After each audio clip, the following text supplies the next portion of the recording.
విశ్వ హిందూ రక్షణ పరిషత్ ఆధ్వర్యంలో ఉప్పల్లోని మినీ శిల్పారామంలో మనగుడి మలంబల పేరుతో కార్యక్రమం నిర్వహించారు. శివరుద్ర సాధు కార్యక్రమానికి హాజరయ్యారు. నమస్కారం, జై శ్రీరామ్. ఈరోజు ఒక ఆడబిడ్డ యమునా పాఠక్ గారు సనాతన ధర్మ కార్యక్రమాలని ఉద్దేశించి గుడులు దేవాలయాలని కాపాడే దిశగా నిర్ణయం తీసుకొని రావడం జరిగింది. గౌరవులు మరియు చాలా మంచి వ్యక్తులు, అంటే నైపుణ్యత కలిగిన అవగాహన కలిగిన వ్యక్తులందరూ ఇక్కడికి రావడం, నియమ నిబంధనలను పాటించడం అనే విషయాలు చెప్పడం జరిగింది. కాబట్టి ఈరోజు మేము రావడానికి గల ముఖ్యమైన ఉద్దేశం, సాధువులందరూ కూడా సనాతన ధర్మ కార్యక్రమాల్లో తిరుగుతూ వస్తూ ఉన్నారు. గుడులు గోపురాలు కాపాడాలన్న ఉద్దేశంలో చాలామంది ముందుకు వస్తున్నారన్న ఉద్దేశంగా రావడం ఇక్కడికి. ఎన్నో దేవాలయాలను కాపాడుతున్న తరుణంలో ఒక గౌరవాన్ని మనందరం తీసుకోవాల్సిన అవసరం ఉన్నది. ఈరోజు ఇక్కడికి రావడం చేత ఎన్నో విషయాలు ఎన్నెన్నో విధాలుగా తెలిసాయి. ఎందరో ఎన్నెన్నో ఆలోచనలని పునరుద్ధరణ చేసుకున్న విధంగా వచ్చారు. మేము సనాతన ధర్మ కార్యక్రమానికి సంబంధించిన విశేష వివరణలు మాత్రమే ముందుకు వచ్చాం. మీరు అన్నట్టుగానే గుడులు గోపురాలు అన్నప్పుడు సాధువులందరికీ ఒక అవగాహన ఉంటుంది. కాబట్టి యమునా పాఠక్ గారు పిలిచారు. పిలిచిన తర్వాత చాలామంది సాధువులందరూ ఇంకా వస్తూ ఉన్నారు, మాట్లాడుతున్నారు, పోతూ ఉన్నారు, వస్తున్నారు. ఎవరిది ఎలాంటి ఉద్దేశమైనా కూడా అంతిమ నిర్ణయం అనేది ఒక సనాతనం అనే నినాదం వినబడుతూ ఉంది. మీరు చూశారు అన్నిట్లో. ఛానల్ వాళ్ళందరికీ ప్రత్యేకమైన ఆలోచనలతో మీరు అందరూ రావడం చేత చాలామందికి చాలా విషయాలు మీరు చేర్చవలేను. మేము కూడా ఇక్కడికి రావడం, అక్కడ ఉన్న విశేష వివరణలు మాట్లాడడం, ఎక్కడెక్కడి నుంచో వస్తూ ఉన్నారు. గుడులు గోపురాలు కాపాడుకోవడం వల్ల ముఖ్యమైనది అంటే చాలామంది చెప్పేది ఏంటంటే గుడి మాన్యం బడి మాన్యం అంటారు.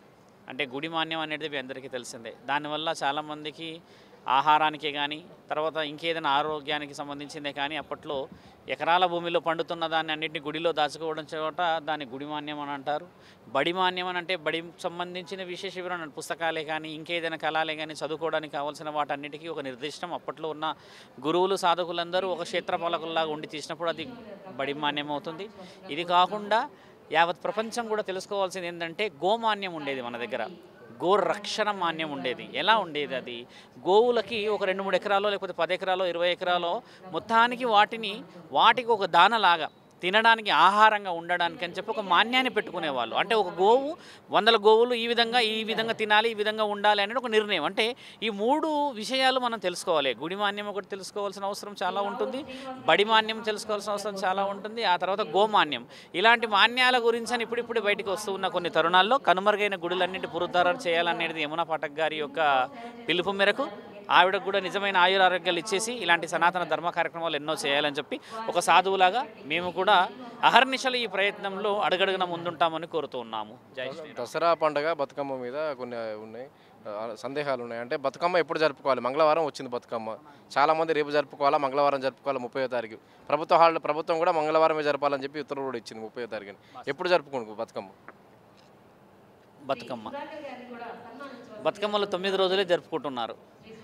ఊర్లలో పోతేనేమో నెల రోజుల నుంచి జరుపుకుంటారు. అంటే రేపు సోమవారం రోజున యావత్తు తెలంగాణలో ఉన్న గురువులే కానీ సాధువులే కానీ పీఠాధిపతులు మఠాధిపతులు ఎవరైనా కూడా పిలుపునిచ్చింది సోమవారం చేసుకుంటున్నారు అనేది అదొక ప్రచారణలాగా వెళ్ళింది. ప్రభుత్వం అధికారిక ప్రకటన సోమవారం కాదు మంగళవారం అని చెప్పి ఇచ్చింది. ఇక్కడ జరగబోయేది ఏంటంటే ఆధ్యాత్మిక చింతన నువ్వు రోజు చేసుకున్న ఆధ్యాత్మికతనే. కాబట్టి ఏంటంటే మనకి ఇక్కడ అధిక మాసం ఏర్పడింది. ఈసారి 2వ తారీఖు రోజు దసరా ఏర్పడడం చేత మనకి ఈ మాసంలో నవరాత్రుల్లో ఒక రోజు కలిసి వచ్చింది. కాబట్టి రేపు బతుకమ్మ చేసుకుంటే శుభసూచకం, ఎల్లుండి బతుకమ్మ చేసుకున్న శుభసూచకం. ఎందుకంటే బతుకమ్మ అనేది ప్రకృతిని పూజించే కార్యక్రమం. కాబట్టి ఆడపిల్లలందరూ కలిసి చేసుకునే ఆ యొక్క బతుకమ్మ కార్యక్రమం మనకి విజయదశమికి ముందు మంగళవారం చేసుకోవాలనుకున్న వాళ్ళు అధికారికంగా చేసుకుంటున్నారు. సోమవారం ఏంటంటే బతుకమ్మ పుట్టింది వేములవాడలో, మీ అందరికీ తెలిసింది కాబట్టి, రాజన్న సిరిసిల్ల. కాబట్టి ఆ మొట్టమొదట మనకి బతుకమ్మ కార్యక్రమాలు మొదలయ్యింది సోమవారము. ఈరోజు అంటే శివాలయానికి సంబంధించిన ప్రాంగణాల్లో చేసుకుంటే శుభసూచకం. ఎందుకంటే బతుకమ్మలు చూడండి గ్రౌండ్లలో ఆడతారు కానీ గుడిల దగ్గర ఎక్కువ శాతం ఆడరు. బతుకమ్మ పుట్టింది వేములవాడలో అని గతంలో చాలా ఇంటర్వ్యూలో నేను చెప్పాను. ఇప్పుడు బతుకమ్మలో ఎందుకు స్వామి అని ఎవరైనా ప్రశ్న వేసిన వాళ్ళకి చెప్తున్నది ఏంటంటే, స్వామి వేములవాడలో ఉన్న శివలింగాన్ని చోళులు ఎత్తుకుపోయి పెట్టిన మహా ఆలయము బృహదీశ్వర ఆలయం. బృహదీశ్వర ఆలయంలో ఉన్న శివలింగం మన వేములవాడలోది. అది శాసనం రాసి ఉంది, మీరు వెళ్ళి బృహదీశ్వర ఆలయంలో చూడవచ్చును. తెలుగునాట ప్రజల నుంచి ఒక విరోచితమైన పోరాటం చేసి శివలింగాన్ని తీసుకొని వచ్చామని చెప్పి శాసనం రాసింది అక్కడ. కాబట్టి సోమవారం చేసుకోవడం శుభసూచకమే అని చెప్పి అందరూ అంటున్నారు. కాబట్టి ఆడపిల్లలందరూ ఆనందకరంగా చేసుకునే పండగ దసరా వరకు చేసుకోవడం, దసరా 2వ తారీఖు రోజు చేసుకోవడం అనేది నిర్దేశం. కాబట్టి ఏంటంటే యావత్ ప్రజలందరికీ దసరా శుభాకాంక్షలు, బతుకమ్మ శుభాకాంక్షలు. పండగ రోజు కొన్ని జాగ్రత్తలు పాటించుకుంటూ కుటుంబాలందరితో దూరపు ప్రయాణాలను చూసుకుంటూ వాతావరణం కూడా సహకరించే విధంగా కొన్నిసార్లు, సహకరించని విధంగా కొన్నిసార్లు ఉండడం చేత అందరూ జాగ్రత్తగా ఉండాలి. బతుకమ్మని ప్రభుత్వం ప్రకటించినట్టుగానే ఎల్లుండి చేయమని చెప్పండి.